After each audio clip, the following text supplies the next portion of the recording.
नमस्कार, स्वागत है आपका प्रोफेशनल एस्ट्रोलॉजी पर। मैं यशराज तिवारी आज आप सभी के सम्मुख उपस्थित हुआ हूं मई 2025 के मासिक राशिफल को लेकर।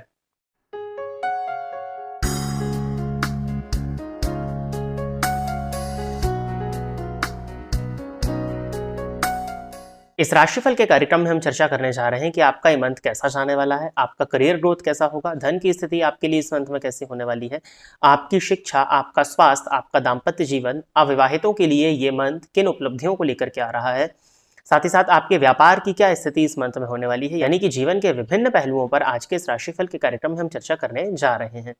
जैसा कि आप सभी दर्शक जानते हैं कि राशिफल का जो कार्यक्रम होता है वो गोचर पर आधारित होता है, यानी कि प्रेजेंटली जो आकाश में ग्रहों की पोजीशन होती है उसके अकॉर्डिंग मंथ का जो राशिफल होता है वो तैयार किया जाता है। और मैंने सदैव अपने कार्यक्रमों में बताया कि गोचर निर्भर करता है आपकी जन्म कुंडली की प्लैनेटरी पोजीशंस और महादशाओं पर।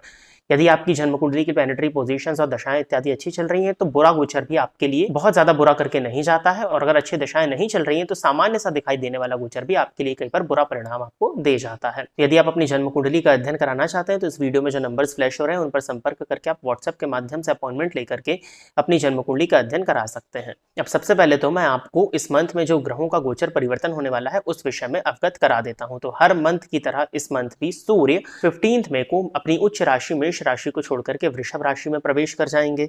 साथ ही साथ बुध इस मंथ में 7 मई को मेष राशि में प्रवेश करेंगे एंड देन 23 मई को वृषभ राशि में प्रवेश करने वाले हैं।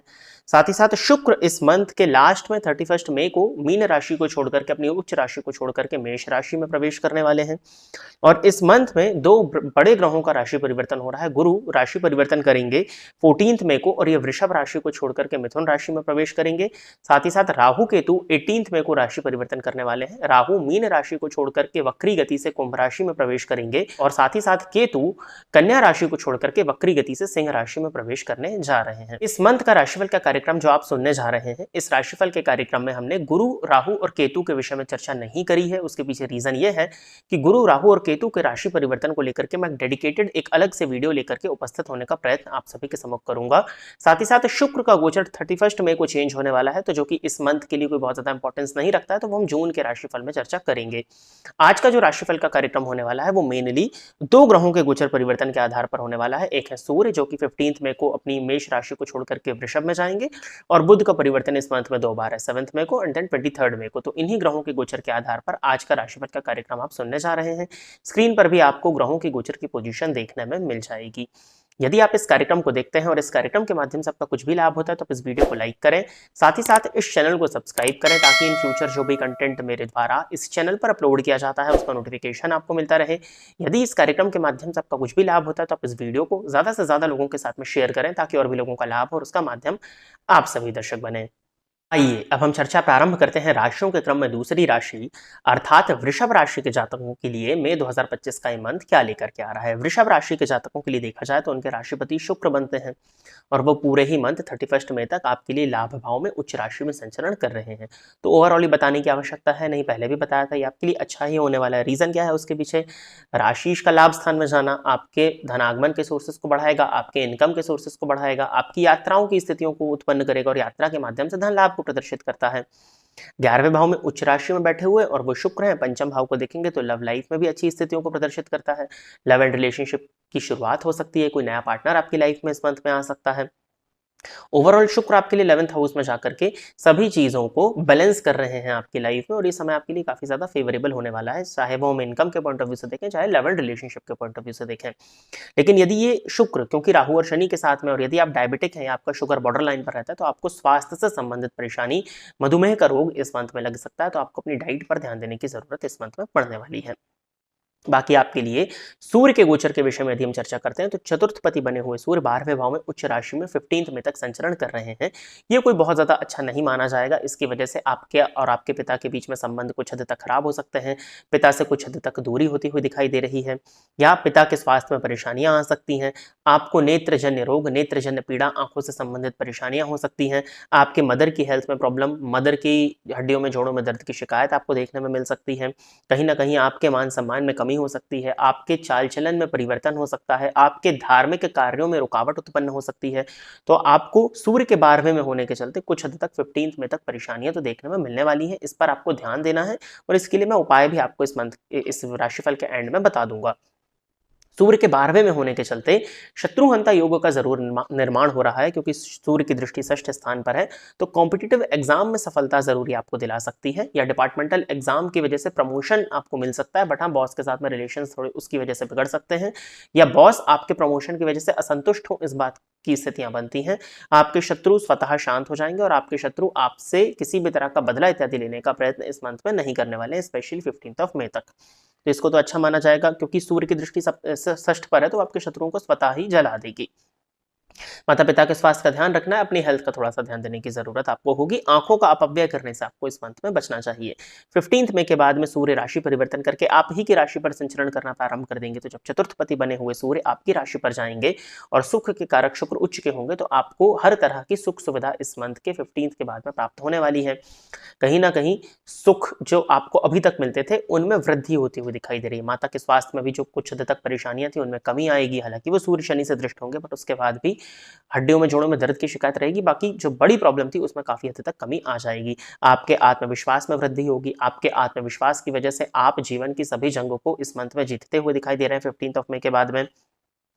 कहीं ना कहीं आपकी बातों से थोड़ा सा अहंकार जरूर प्रदर्शित होगा, लेकिन उससे कोई बहुत ज्यादा चिंता नहीं है, क्योंकि आपके राशि उच्च के होकर के संचालन कर रहे हैं। तो बहुत ज्यादा मिस इंटरप्रिटेशन आपकी बातों का करा जाए, ये मुझे नहीं समझ में आता। सरकारी लाभ दिखता है। सरकारी उच्च अधिकारियों के साथ में यदि कोई कार्य फंसे हुए थे या संबंध कुछ बिगड़े थे तो वो सुधरते हुए दिखाई दे रहे हैं 15 मई के बाद में।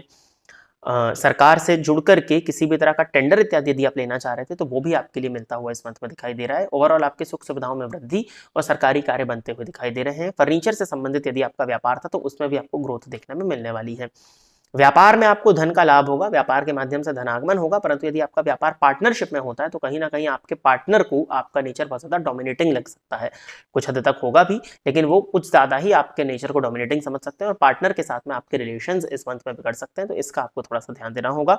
बाकी बिजनेस का एक्सपेंशन भी दिखता है और बिजनेस के माध्यम से धन का लाभ होता हुआ भी आपके लिए दिखाई दे रहा है। बाकी सूर्य के गोचर से और किसी भी तरह की चिंता नहीं है। प्रेम संबंध में मैंने आपको बताया कि कोई भी गलतफहमी यदि आ जाए तो उसको तुरंत क्लियर कर लीजिएगा। बाकी इसके अलावा कोई दिक्कत नहीं है। और अपने वे ऑफ कम्युनिकेशन को थोड़ा सा सुधारिए, क्योंकि तृतीय में मंगल है और आपके वे ऑफ कम्युनिकेशन के खराब होने के चलते आपका जीवन साथी या आपका प्रेमी या आपसे कुछ हद तक रुष्ट हो सकते हैं। इसके बाद में यदि हम चर्चा करते हैं शिक्षा के पॉइंट ऑफ व्यू से, तो शिक्षा के पॉइंट ऑफ व्यू से समय आपके लिए काफ़ी अच्छा है। और इंश्योरेंस इत्यादि के फील्ड के यदि आप विद्यार्थी हैं, किसी भी आर्ट्स की फील्ड के यदि आप विद्यार्थी हैं, टेक्निकल फील्ड के यदि आप विद्यार्थी हैं, तो यह मंथ आपके लिए अच्छा होने वाला है। और जो भी चीज़ को आप इस समय पर पढ़ेंगे वो लंबे समय पर आपको प्रॉफिट देकर के जाने वाली है। तो विद्यार्थियों के लिए समय अच्छा होगा, इसमें कहीं भी कोई चिंता नहीं है। इसके अलावा बुध जब राशि परिवर्तन कर लेंगे 7 मई के बाद में, तो वो आपके 12वें चले जाएंगे। अब बुध का द्वितीयेश और पंचमेश होकर के 12वें जाना बहुत अच्छा नहीं माना जाएगा। पंचमेश होकर के 12वें जाएंगे, जिसके कारण मैंने आपसे कहा कि लव एंड रिलेशनशिप में गलतफहमी हो सकती है। इसका ध्यान दीजिए। आपको आपकी संतान को लेकर के चिंता हो सकती है, संतान के चाल चलन को लेकर के कुछ हद तक आपको चिंता महसूस हो सकती है। पंचमपति 12वें में है, सबसे अच्छा उपाय है कि अपने ज्ञान को लोगों को बांट दीजिए। यदि आप टीचिंग की फील्ड में है तो इस समय आपके लिए अच्छा होगा। अपने ज्ञान को यदि आप लोगों को बांट देते हैं, लोगों को आप कुछ सिखा देते हैं, लोगों की स्किल्स आप यदि डेवलप करा देते हैं, तो ये समय फिर आपके लिए ठीक रहेगा। बट हाँ, ज्ञान भी उन्हीं को दीजिएगा जिनको आवश्यकता है, नहीं तो आपके ज्यादा ज्ञान देने के चलते भी लोग आपके कुछ हद तक शत्रु बनेंगे और पीठ पीछे आपकी बुराई भी हो सकती है। द्वितीय पति का 12वें भाव में जाना कुटुंबीजनों के बीच में विवाद और संचित धन के नाश को प्रदर्शित करता है। तो आपको व्यय पर बहुत ज्यादा नियंत्रण रखना होगा 7 मई के बाद में। 7 मई के बाद में आपके व्यय बढ़े चढ़े हुए दिखाई दे रहे हैं और संचित धन का लॉस हो जाए, इस बात की पॉसिबिलिटीज बनती है, तो इसका ध्यान दीजिएगा। लेकिन धन का आगमन बहुत मजबूत है, तो कोई बहुत ज्यादा चिंता नहीं है। लेकिन फिर भी धन आगमन मजबूत है, इसका ये मतलब नहीं कि जो आपने ऑलरेडी सेव करके रखा है उसका आप व्यय कर दें। तो इस बात को आपको ध्यान देने की जरूरत होगी। स्किन से संबंधित परेशानियां 7 मई के बाद में हो सकती है। त्वचा जन्य रोग, बाल झड़ने की शिकायत भी आप देख सकते हैं। तो स्किन से संबंधित हेल्थ का आपको ध्यान देने की जरूरत इस मंथ में होने वाली है। 23 में कोई बुध राशि परिवर्तन करके आप ही की राशि पर आ जाएंगे, ये समय आपके लिए बेस्ट होगा। धन भाव के स्वामी का आपके व्यक्तित्व से संबंध होगा और पंचम पति आपके लग्न में चले जाएंगे। तो पंचम पति का जब आपकी राशि पर संचरण होगा तो आपके प्रेम संबंध में भी सुधार आएगा, आपको शिक्षा से संबंधित और नई उपलब्धियां मिलेंगी, बैंकिंग इत्यादि के क्षेत्र में, अकाउंटेंसी के क्षेत्र में आपको अच्छी सफलताएं मिल सकती हैं। प्रेम संबंध में जो भी परेशानी थी वो दूर होगी, आपका बुद्धि विवेक जागृत होगा, धार्मिक कार्यों में भी आपको काफी अच्छी ग्रोथ देखने में मिलने वाली है। धार्मिक उन्नति होती हुई दिखाई दे रही है, धार्मिक यात्रा होती हुई दिखाई दे रही है। 23 मई के बाद में परिवार के साथ में अच्छा समय बीतता हुआ दिखाई दे रहा है। संतान को लेकर के जो चिंता थी वो चिंता दूर होती हुई दिखाई दे रही है। बड़े धन का आगमन होता हुआ दिखाई दे रहा है। जितना भी धन आपके पास में आगमन हो रहा है उसका 60 to 70% आप सेव करते हुए दिखाई दे रहे हैं। कुटुंबी जन भी कहीं ना कहीं आपके सहयोग में आ जाएंगे, कुटुंबी जनों से भी आपके संबंध बहुत हद तक सुधरते हुए प्रदर्शित हो रहे हैं। तो 23 मई के बाद में बुध जब आपकी राशि पर आएंगे तो ये समय आपके लिए ओवरऑल बहुत अच्छा दिखाई देता है। किसी नए रिश्ते की शुरुआत भी 23 मई के बाद में आपके लिए होती हुई दिखाई दे रही है। तो बुध का गोचर ओवरऑल आपके लिए अच्छा है। जब बुध राशि पर आएंगे तो आपके व्यापार में और अच्छी वृद्धि, व्यापार में ग्रोथ, व्यापार का एक्सपेंशन या व्यापार को प्रचारित करके आप नए क्लाइंट्स और नए कस्टमर्स को अट्रैक्ट इस मंथ में कर सकते हैं। तो ये ओवरऑल बहुत अच्छा है। बाकी गुरु, राहु और केतु का राशि परिवर्तन भी कहीं ना कहीं आपके लिए फेवरेबल ही होने वाला है, जिस पर मैं डेडिकेटेड वीडियो लेकर के आ जाऊंगा। उपाय के तौर पर आपको, चूंकि आपके बुध से संबंधित आपको परेशानी इस मंथ में कुछ हद तक देखने में मिलने वाली है, तो आप चाहें तो ओम राम ह्रीम रोम साबुधाय नमः इस मंत्र का बुधवार से प्रारंभ करके नित्य एक माला जाप कर सकते हैं, या फिर गणेश जी का मंत्र ओम गंगणपतये नमः नित्य एक माला इस मंत्र का जाप करिए। और बुधवार के बुधवार गणेश जी के मंदिर में जाकर के आपको दर्शन करने चाहिए। साथ ही साथ सूर्य भगवान को जल दीजिएगा, सूर्यार्घ्य देना भी आपके लिए इस मंथ में काफी ज्यादा बेनिफिशियल होगा। तो प्रिय दर्शकों, ये था वृषभ राशि के जातकों के लिए मई 2025 का राशिफल। आशा करता हूं कि वृषभ राशि के जातक मेरे द्वारा बताए गए इस राशिफल के कार्यक्रम से संतुष्ट होंगे। यदि आप इस कार्यक्रम को देखते हैं और इस कार्यक्रम के माध्यम से आपका कुछ भी लाभ होता है तो आप इस वीडियो को लाइक करें, साथ ही साथ इस चैनल को सब्सक्राइब करें, ताकि इन फ्यूचर जो भी कंटेंट मेरे द्वारा इस चैनल पर अपलोड किया जाता है उसका नोटिफिकेशन आपको मिलता रहे। यदि इस कार्यक्रम के माध्यम से आपका कुछ भी लाभ होता है तो आप इस वीडियो को ज़्यादा से ज़्यादा लोगों के साथ में शेयर करें, ताकि और भी लोगों का लाभ और उसका माध्यम आप सभी दर्शक बने। आज के इस राशिफल के कार्यक्रम में बस इतना ही रखते हैं। नमस्कार।